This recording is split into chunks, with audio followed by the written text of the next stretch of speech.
உழைக்க மறந்தவனுக்கு அறுவடை ஞாபகம் வரக்கூடாது. ஒரு சோம்பேறிக்கு வரக்கூடிய ஆசை அதன் செயல்பாடுகள் குறித்து. ஒரு சோம்பேறிக்கு ஆசை வந்தால் என்ன கிடைக்கும்? ஏமாற்றம் கிடைக்கும். அது குறித்து நாடகமாய் நம்முன்னே மியாத்தரு நகராட்சி நடுநிலைப்பள்ளி.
நன்றி.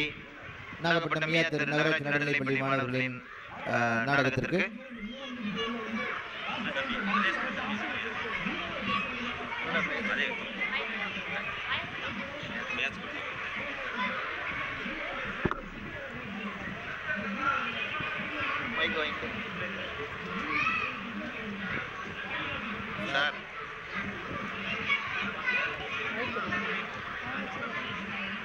தொடர்ந்து மாணவர் அயத்துல்லா